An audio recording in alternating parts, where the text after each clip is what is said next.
మన ప్రభు రక్షకుడైన యేసుక్రీస్తు నామములో అందరికీ శుభాలు వందనం తెలియజేస్తాను. ప్రియులారా అందరూ బాగున్నారు కదా? చూడండి, ఇది మనకి ఏర్పాటు చేయడం లేఖన భాగం చూసినట్లయితే పేతురు రాసిన మొదటి పత్రిక 1వ అధ్యాయము 19వ వచనము. అమూల్యమైన రక్తం చేత అనగా నిర్దోషమును నిష్కళంకమునకు గొర్రెపిల్ల వంటి క్రీస్తు రక్తం చేత విమోచింపబట్టిరని మీరు ఎరుగుదురు. ప్రార్థన చేసుకుందాం. పరిశుద్ధ ప్రేమ గల తండ్రి, నీ పరిశుద్ధ పాదం దేవా ప్రభా తండ్రి, ఇంతవరకు తండ్రి సజీవులు కొంచెం విధానం బట్టినైనా మీకు వందనం తెలియజేసుకుంటున్నాం దేవా. ఇదైనా వాక్యం మేము ధ్యానించుకుంటుండగా మీరు మాతో ఉండండి, మాతో ఉండి నడిపించండి. ప్రతి ఒక్కరి తండ్రి వినగల జీవగ్రహించగా మనసు వాక్యానుసారంగా జీవితం దయచేయమని మా ప్రభు నేసిన బ్రతమాలు వినముగా విడుకుంటున్నాం తండ్రి. ఆమేన్. ఇది అంశం ఏంటంటే యేసు రక్తం.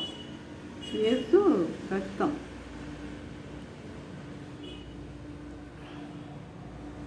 చూడండి, సర్వపాప పరిహారో రక్త ప్రోక్షణం అవశ్యకం. తద్రక్తం పరమాత్మైన పుణ్యదాన బలియాగం. సర్వపాప పరిహారో రక్త ప్రోక్షణం అవశ్యకం. తద్రక్తం పరమాత్మైన పుణ్యదాన బలియాగం అని సామవేదంలో రాయబడి ఉన్నది. అనగా పాపములు క్షమించబడాలంటే రక్తం చిందించబడాలి. పాపమును క్షమించబడాలి అంటే రక్తము చిందించబడాలి. ఆ రక్తము పరిశుద్ధ రక్తమై ఉండాలి. ఆ రక్తము పరిశుద్ధ రక్తమై ఉండాలి. అందుకనే చూడండి, మన గురువులు, బాబాలు, మఠ నాయకులు అనేక మంది ఉపన్యాసాలు ఇచ్చారు, కానీ వారెవరు రక్తం చిందించడానికి ముందుకి రాలేదు, సాహసించలేకపోయారు. మనందరం పాపలమే కాబట్టి పాపాత్మమే కాబట్టి. అయితే ప్రభు జన్మ పాపం లేదు, ప్రభులో జన్మ పాపం లేదు, కర్మ పాపం కూడా లేదు. అంటే క్రియలలో కూడా పాపము లేదు ఆయనలో. కన్య మరియ గర్భాన్ని ఆయన జన్మించాడు. కన్య మరియ గర్భాన్ని ఆయన జన్మించాడు. కాబట్టి నాయందు పాపం ఉన్నదని రుజువు చేయండి అని సవాలు చేశాడు కూడా. నాయందు పాపం ఉందని రుజువు చేయండి అని సవాలు చేశాడు. అనేక మంది పరిసయ్యులు కానీ సద్దూకయ్యులు కానీ అనేక మంది ఆయన వెంట తిరిగారు. ఆయనలో ఏమైనా తప్పు ఉందేమో పట్టుకోవడానికి ఆయన వెంట తిరిగారు. ఆయనలో ఏ తప్పు కూడా వారు పట్టుకోలేకపోయారు. ప్రియులారా, కనుక నాయన పాపం ఉందని రుజువు చేయండి అని సవాల్ చేశాడు ప్రభు. ఆయన ఎందు ఏ దోషం లేదని ఆయనకు తీర్పు తీసిన గవర్నర్ పిలాతు సెలవిచ్చాడు. ఆయన ఎందు ఏ పాపము ఆయన కనపడలేదు. గవర్నర్ అయిన పిలాతుకి ఏ పాపం కూడా ప్రభునందు కనపడలేదు. అందువల్లనే ప్రభువు తల నుండి అరికాల వరకు రక్తం చిందించి, తల నుండి అరికాల వరకు రక్తం చిందించాడు ఆయన.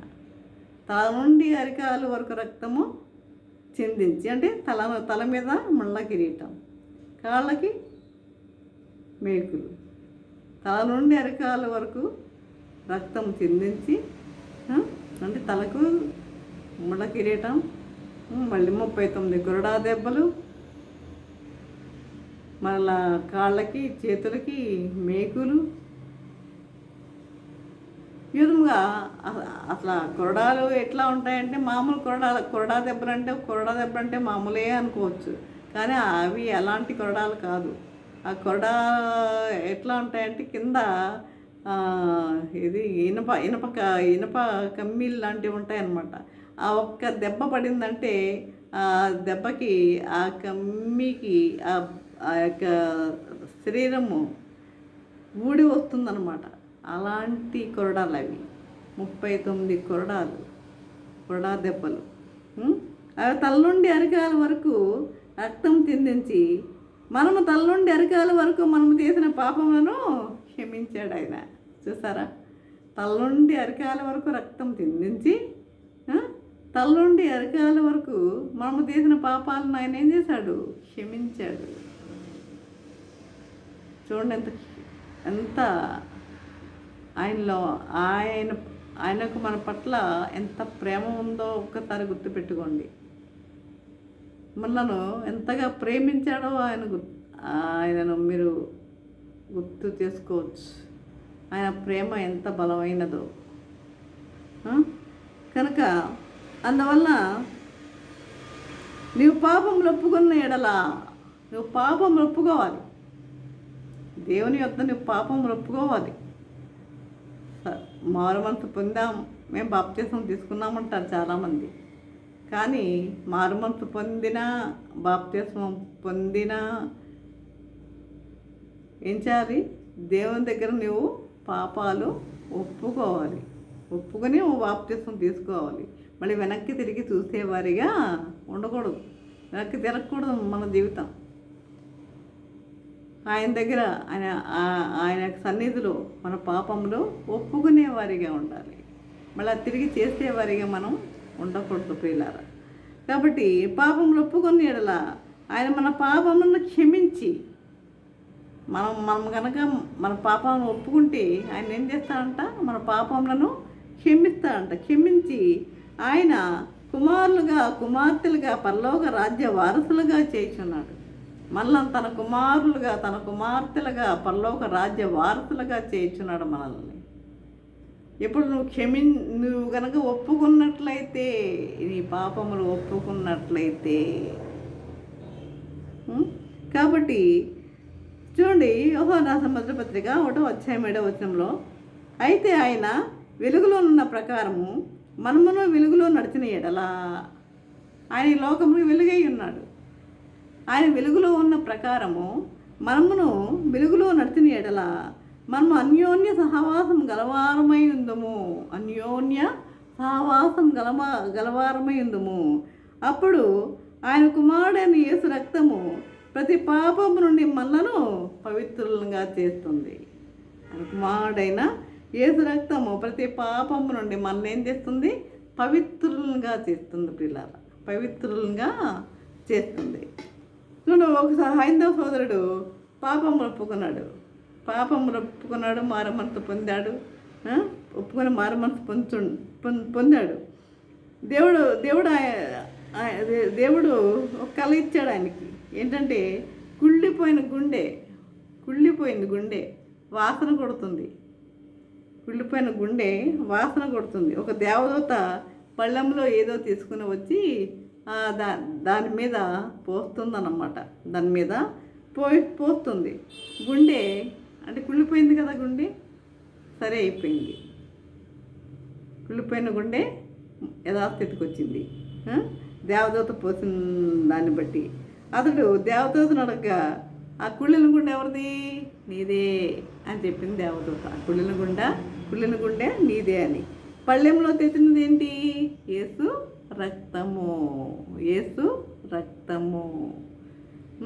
రక్తంతో, ఆయన యొక్క రక్తంతో ఆ గుండెను, ఆ కుళ్ళిపోయిన గుండెను దేవుడు ఏం చేశాడు? సరిచేశాడు, బాగు చేశాడు, స్వస్థపరిచాడు. కాబట్టి ఈ విధముగా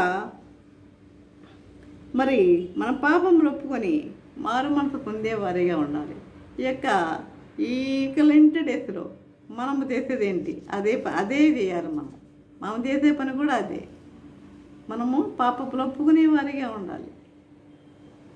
ఎన్నో సంవత్సరాల నుంచి మనం వస్తున్నాం, ఎన్నో సంవత్సరాలు లెంట్ డేస్ పాటిస్తున్నాం, గుడ్ ఫ్రైడే, ఈస్టర్ అన్నీ జరుపుకుంటున్నాం.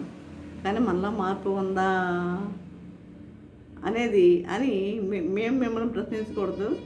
కానీ ఏం చేయాలంటే మీరు పరిశీలన చేసుకోవాలి, నాలో మార్పు ఉందా?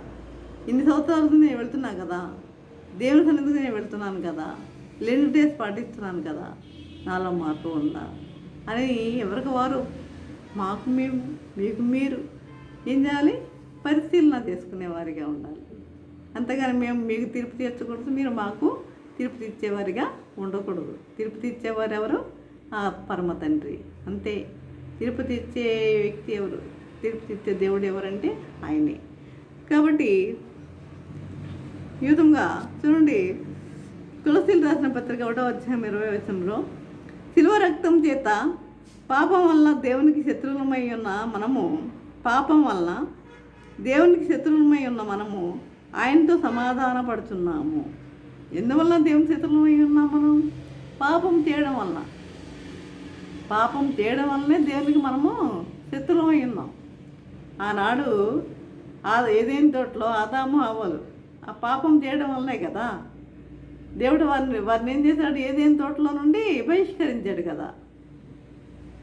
పాపం దేవునికి అసహ్యమైన క్రియ అనేది మనం తెలుసుకోవాలి. కనుక మనం దేవునికి శత్రువులమై పాపం వలన దేవునికి శత్రువులమై ఉన్న మనము ఆయనతో సమాధానపడాలి. ఎప్పుడు మన పాపం ఒప్పుకొని ఆయనతో సమాధాన పడాలి. ఒప్పుకుంటేనే ఆయన మనం ఆయనతో సమాధాన పడతాం.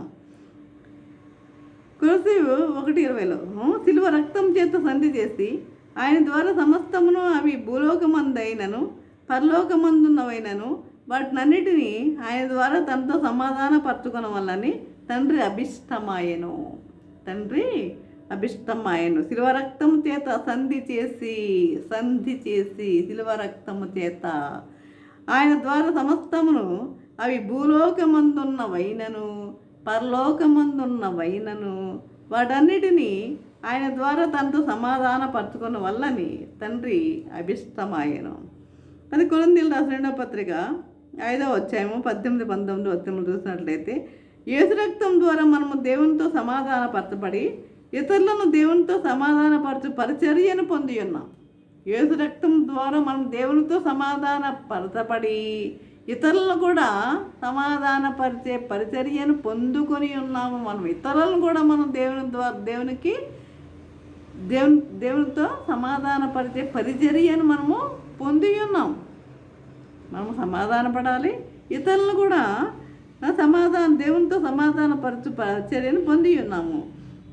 సమస్తము దేవుని వలనైనను ఆయన మనల్ని క్రీస్తు ద్వారా సమాధానపరచుకొని సమస్తము దేవుని వలనైనను సమస్తము ఆయనదే కదా, సమస్తము ఆయనదే కనుక సమస్తము దేవుని వలనైనను ఆయన మనల్ని క్రీస్తు ద్వారా సమాధానపరచుకొని ఆ సమాధాన పరిచర్యను ఆయన మాకు అనుగ్రహించెను. ఒకప్పుడు మనము పాపం వల్ల మనము దేవునికి దూరమై ఉన్నాం.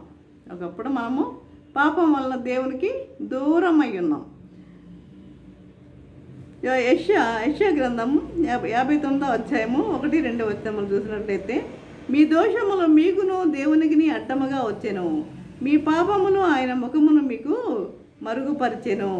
మీ దోషములు మీకును ఆయనకు అడ్డముగా వచ్చెను. చాలామంది ప్రార్థన చేస్తూ ఉంటారు. ప్రార్థన చాలా కాలం నుండి చేస్తున్నామండి, నాకు దేవుని నుండి నాకు ఇలాంటి సమాధానం రావడం లేదండి అంటూ ఉంటారు చాలామంది. నేను విన్నాను కూడా.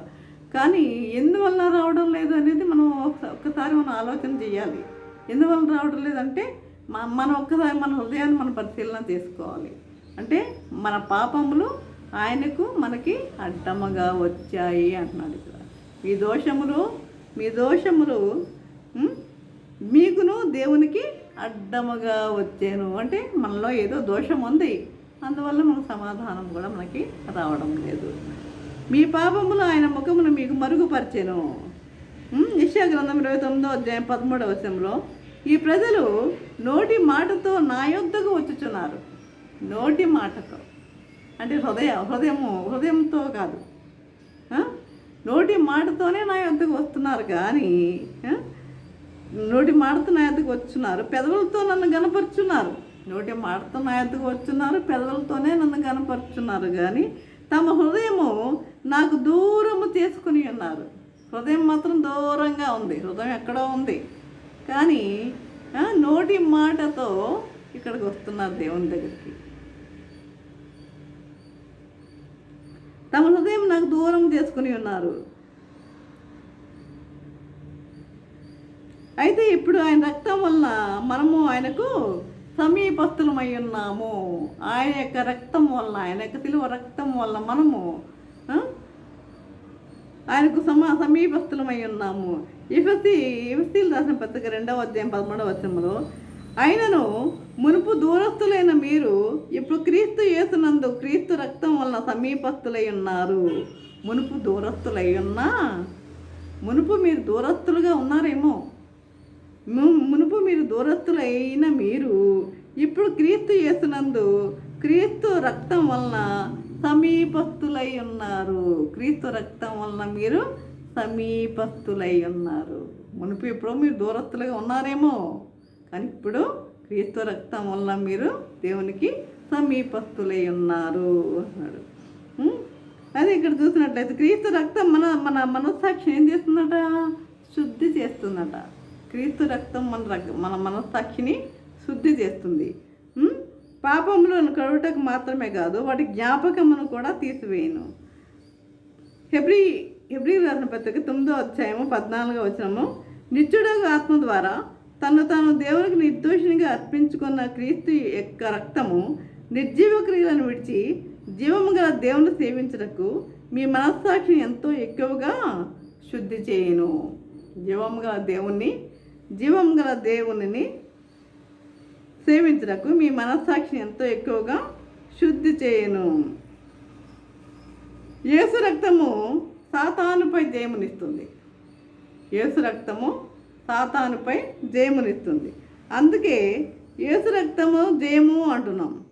ప్రకటన 12వ అధ్యాయం 11వ వచనంలో చూసినట్లయితే, వారు గొర్రెపిల్ల రక్తమును బట్టి తామిత్తిన సాక్ష్యమును బట్టి వారిని జయించి ఉన్నారు. వారు గొర్రెపిల్ల రక్తమును బట్టి తామిత్తిన సాక్ష్యమును బట్టి వారిని జయించి ఉన్నారు.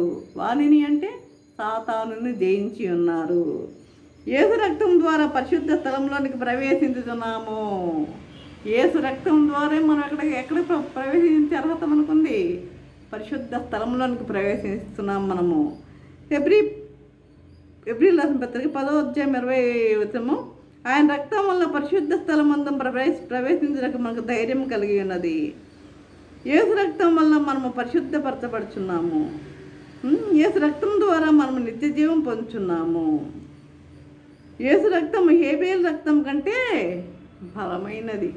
యేసు రక్తము హేబేలు రక్తం కంటే బలమైనది. చూడండి, 1 పేతురు 1వ అధ్యాయము 18-19లో, యేసు రక్తము వెండి బంగారాల కన్నా విలువైనది. యేసు రక్తము వెండి బంగారాల కన్నా విలువైనది, అమూల్యమైనది. ఈ రక్తంలో కడగబడిన తర్వాతే మనము సువార్తను ప్రకటించడానికి అర్హత కలిగి ఉంటాం. ఈ రక్తంలో కడగబడి ఉన్నామా? ఈ రక్తంలో కడగబడిన తర్వాతనే మనము సువార్తను ప్రకటించడానికి అర్హత కలిగి ఉంటాం. ఈ సువార్తను ప్రకటించే వారిగా మనం ఉండగలుగుతాం. కాబట్టి ఈ అమూల్యమైన రక్తంలో, ఈ నిష్కలంకమైన రక్తంలో మనము కడగబడాలి. ఈ విధంగా ఉండాలని ప్రభు కోరుకుంటున్నాడు. కాబట్టి ఈ విధంగా యేసు రక్తం ఎంత బలమైనది అన్న విషయంలో మనం ధ్యానించుకొని ఉన్నాం. యేసు రక్తం బలమైనది, నిష్కల్మషమైనది, అమూల్యమైనది, వెండి బంగారాల కంటే విలువైనది, హేబేలు రక్తం కంటే బలమైనది. ఆయన రక్తం వల్లనే మనము పరిశుద్ధ స్థలం నందు ప్రవేశించడానికి మనకి ధైర్యము కలుగుతున్నది. ఆయన రక్తం వలన, ఆయన శిలువపై చిందించిన రక్తం వల్ల మనకి పరిశుద్ధ స్థలంలో ప్రవేశించడానికి మనకు ధైర్యము కలుగుతున్నది ప్రియులారా. కాబట్టి ఈ విధంగా మనం ఈ 40 దినాలలో మనము ఈ యేసు శిలువలో మరి మరణించిన విషయాల గురించి మనం అనేక వర్తమానాలు మనం వింటూ ఉంటాం కనుక మరి అనేక మందిలో మార్పు అనేది కలగాలి, మారు మనసు అనేది కలగాలి. తప్పనిసరిగా అనేక మంది మారు మనసు పొందాలి, బాప్తిస్మం కూడా తీసుకోవడానికి సిద్ధం అవ్వాలి. ఈ విధంగా ఉండాలని ఆ ప్రభు యొక్క కోరిక. ఈ విధంగా జీవించటకు పరిశుద్ధాత్మ దేవుడు సహాయం చేసి నడిపించను గాక. ఆమేన్. ప్రార్థన చేసుకుందాం. పరిశుద్ధుడా, ప్రేమగల తండ్రి, నీ పరిశుద్ధ పాదములకు స్తోత్రము దేవా. ప్రభా తండ్రి, ఇంతలోనే ప్రభా యేసు రక్తం అన్న విషయంలో మేము ధ్యానించుకుని ఉన్నాం నాయన ప్రభా. తండ్రి, యేసు రక్తం తండ్రి మన పరిశుద్ధ స్థలంలోకి ప్రవేశించడానికి అర్హత కలిగినట్టు చేస్తుందంటున్నావు నాయన ప్రభా. అదే విధంగా ప్రభా నీ రక్తం బలమైనదని తెలియజేస్తున్నాను ప్రభు. హెబేల రక్తం కంటే బలమైనదని తెలియజేస్తున్నాను ప్రభు. తండ్రి వెండి బంగారాల కన్నా విలువైనదని తెలియజేస్తున్నాను తండ్రి. అదేవిధంగా ప్రభా మా కొరకే మీరు శిలువపై చిందించిన రక్తం తండ్రి, తల నుండి అరికాల వరకు మీరు చిందించిన రక్తం ప్రభా, మేము తల నుండి అరికాల వరకు మేము చేసిన పాపాలను క్షమించుతున్నది ఆయన ప్రభా.